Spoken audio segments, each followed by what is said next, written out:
When it comes out and it gives it here, it gives the back side, it gives the 3 branches, and one is a posterior auricular nerve, and it supplies to the skin and scalp over in the back of the ear, and also it supplies to the occipital muscle, occipital belly of the occipitofrontalis muscle, and then it supplies to the posterior belly of the digastric. Then it supplies to the stylohyoid muscle, and in this side it gives the facial nerve. So this facial nerve, it runs to and it enters into the facial notch, and then it enters deep into this parotid gland. Here there is a parotid gland is there. This is called by the parotid gland. It enters into this is a parotid gland. It enters deep into the parotid gland, and deeper than this, it supplies to gives us so many branches to the face. First, it gives the temporal branch. This one is a temporal nerve. Then it gives the zygomatic branch. It's a zygomatic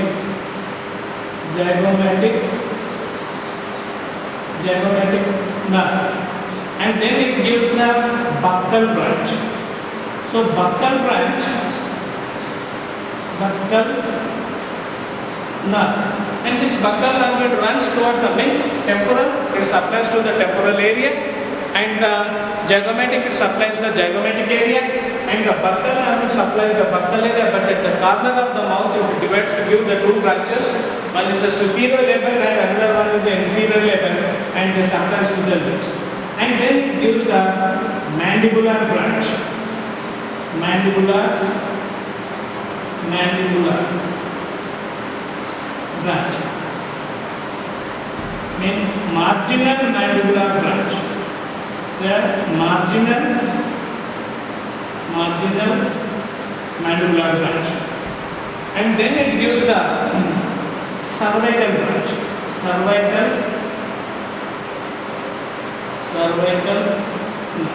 These are the branches. So here in the terminally, and it gives the backside, it gives the branch to the posterior belly of the backside, it gives the posterior auricular nerve, it supplies to the back of the pinna of the ear and the occipitalis muscle, and then the posterior belly of the branch to the posterior belly of the digastric, and branch to the stylohyoid muscle. This is called by the stylohyoid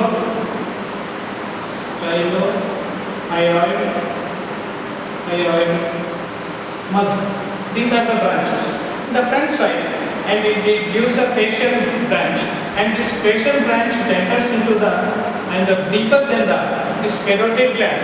There it divides, it gives the temporal branch, it supplies to the temporal area, zygomatic branch, it supplies to the zygomatic area, and buccal branch, it supplies to the buccal area, and marginal mandibular branch, it supplies to the mandibular area, and cervical branch, it supplies to the cervical area.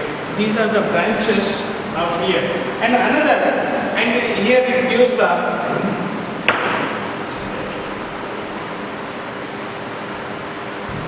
nerve to the stapes. Here there is a stapes bone is there.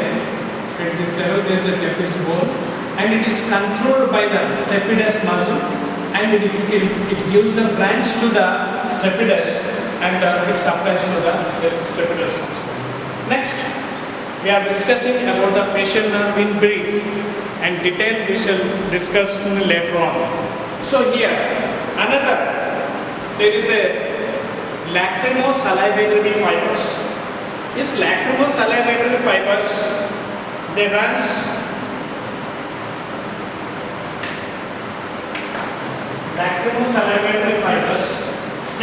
along with this.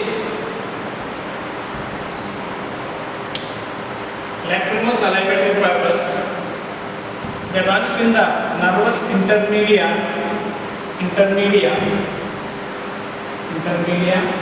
and here there is a geniculate ganglion is there. This one is a geniculate ganglion. It is called by the geniculate ganglion.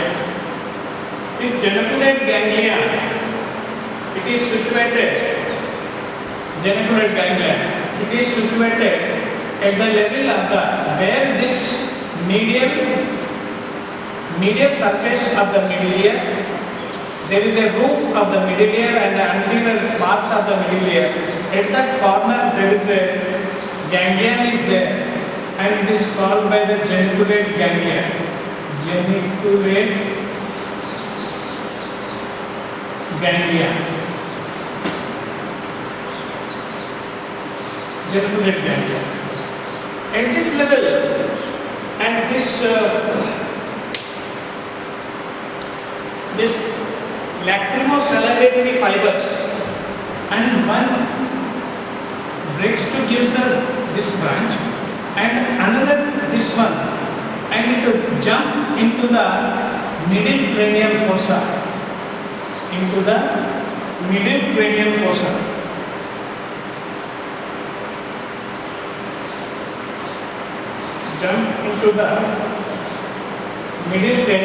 This one is a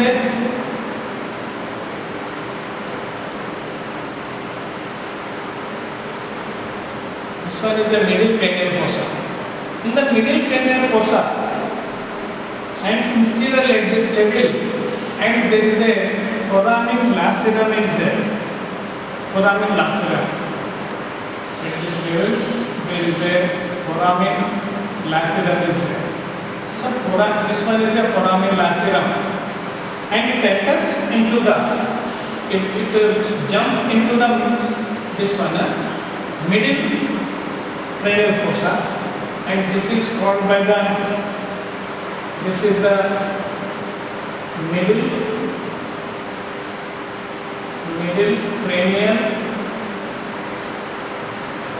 cranial fossa,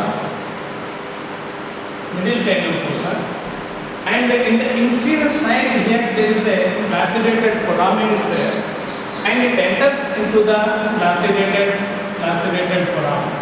So this lacerated foramen, and in the front side there is an opening is there, and this opening, front opening, and that is connected to the, here,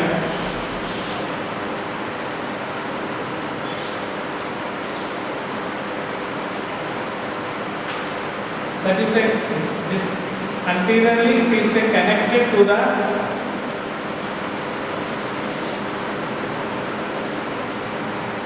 pterygopalatine fossa. This one is a pterygopalatine fossa. This is a pterygopalatine fossa. Inside the pterygopalatine fossa, here, and there is a pterygopalatine ganglion is there. So it is situated, pterygopalatine fossa is situated inferior to the orbit and posterior to the body of the maxillary bone.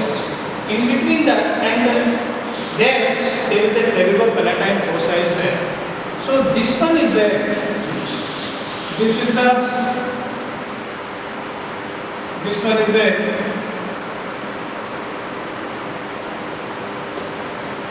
lacerated foramen. This is called by the lacerated foramen. So this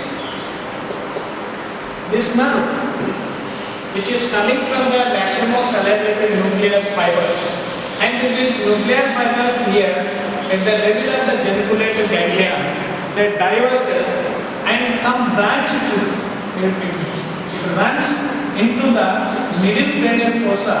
Here it finds the hole, and that is the hole of the lacerated foramen. It enters into the lacerated foramen, and and it takes a turn and it runs towards the anteriorly. And another, here there is a, within the lacerated foramen, here there is a internal carotid artery is there. This one is a internal carotid artery. Sorry, internal carotid artery. Around the internal carotid artery, here there is a sympathetic plexus are there. This is internal carotid artery. This internal carotid artery, around the internal carotid artery, there is a sympathetic plexus are there. And through this sympathetic plexus and these nerve fibers, they runs towards the ganglia.